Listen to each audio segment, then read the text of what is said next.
gosh, it just a lot. I was invited out to New York by Meyer Lansky's guys. That was kind of interesting.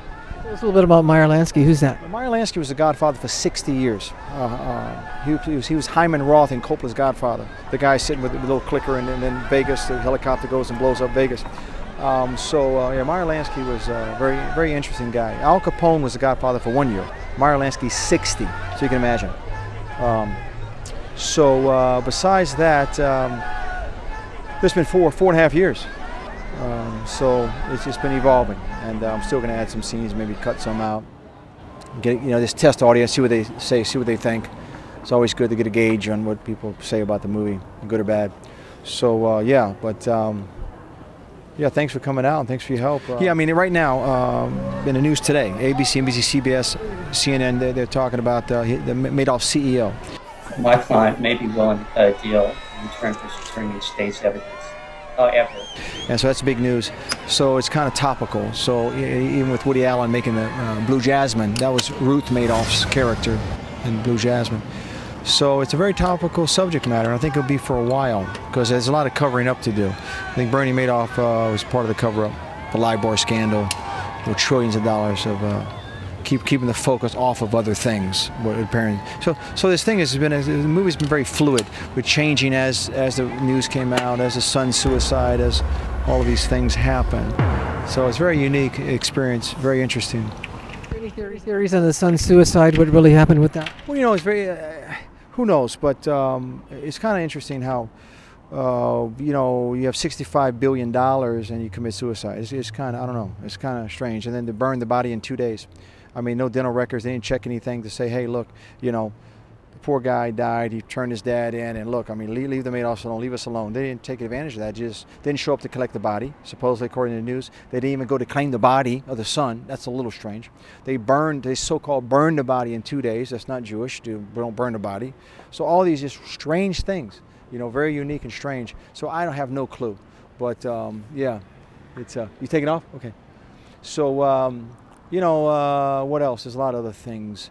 Another interesting thing that remember when we edited the scene about when Sizemore says you calling me a dog? You don't like it here? So Mark Madoff called him a dog, and then 6 months later, Mark Madoff in real life supposedly was hanging with a dog leash. That's kind of, I was surprised when that happened. Don't know if there's a connection or not, but it was kind of odd. So a lot of things like that happened within the 4 years. A lot of very interesting things. There's been gunshots fired, supposedly in your direction. Well, yeah, it's interesting. A lot of things happen. But we're still going strong, and I think it's an important story because I think if you can connect the dots in this story, you can understand a lot back to World War II. You can understand who's been facilitating this terrorism and all this garbage that we're trying to fight through and trying to save a place for our children, with the Banksters. Because really, they're involved in a lot of stuff.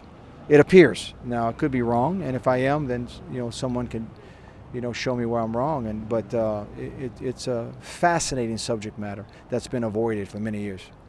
How was it possible that he was able to pull off this Ponzi scheme for such a long period of time? Well, that's an interesting question. You're assuming that he did. Look at it this way. Look, these guys were supposed to invest for 20 years, so at 20%. So let's say the first 5 years, you put in $1 million. So in the first 5 years later, you got 20%, you got $2 million. So another 5 years, and it goes from $2 to $4 million. And then another 5 years, you got $8 million, okay? And then the last continuous of 20 years, you have $16 million. So people say, well, I lost money to Madoff. What part are you talking about, the 1 million? Or are you talking about the 15 you made? Nobody thinks about that or talks about that. So, and then you're going to trust Madoff's books? For that case, what is money? As money's not based on gold and silver by the U.S. Constitution, then it's really all a joke. They talk about the $3 trillion that Rumsfeld supposedly in the Pentagon that was missing. $3 trillion. What do you pull up a pickup truck and put a bunch of gold bars and say, oh, they just took off with $3 trillion? What the fuck is $3 trillion? What is it? It's an illusion. It doesn't exist. Money doesn't exist. So they have us all brainwashed. So the economy if you have a printing machine, just keep printing money. You need money, we'll print some. You need some money, we'll print some. You need some money?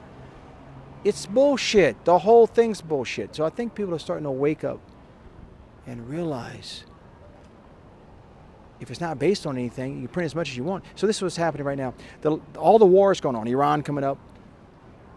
It's countries that won't accept the Rothschild banking system. They won't accept the we call it the national federal control of the money, because all that means is they print as much as they want. So as soon as they come in and take over countries printing the money, it's over. And so I think there's 2 countries left, it seems, 2 or 3 countries left, and they'll have a one world currency, one world order, or one, you know. It's a very interesting time to live. I don't know what's going to happen. I have no clue. So it's interesting that this movie debuts on a time when the U.S. is not even functioning, is bankrupt. Yeah, that's what they say, and that's what the LIBOR thing was about. See, because the interest rates in London, they talk about the LIBOR rates, and a bunch of banks are supposedly paying back, you know, hundreds and hundreds of millions of dollars for the LIBOR scandal. So when you adjust interest rates, as people know, your house is worth something one day and it's not worth anything the next day. Well, same thing with the LIBOR. So every city in America went bankrupt. They can't afford the police. They can't afford anything. Well, how did that happen? I mean, cities like Los Angeles, I mean, major metropolitan. How does it go bankrupt? You can't afford the school teachers, and you know. So the whole thing is it's very interesting, and so I don't know. I see a invisible hand kind of orchestrating and molding our reality. It's like scribe. I say in a movie, scribes scribble scripts. So it's like ancient times. You write what you want to happen and you act it out, and you use stars. For the movie, like the stars above control what's below, like a magnetic. So it's a magic act, and it's been going on for a long, long time. So I don't know. I could talk about that forever, but So, you know, I think from what I've seen of the movie, it's awesome. Congratulations, a job well done. You know, it's amazing because I think you're bringing about some awareness that people really needed to know for some time, and the movie's helping facilitate that to some degree, and I'd like to thank you for that. Well, I hope so. I think if anything else, it makes us think. You know, we all went to school. Schools are for fish. One turns, they all turn. In schools, you memorize stuff for the test on Friday. You don't really think. In fact, they encourage you not to think, and they keep you in the left brain instead of the right brain, the masculine instead of the feminine. And so all that is very interesting. I'll continue to research and connect dots, and I'm sure other people will. And they'll do a hell of a lot better job than I did. But even if I just got it started, I'm happy. So thank you. Thank you, man. All right.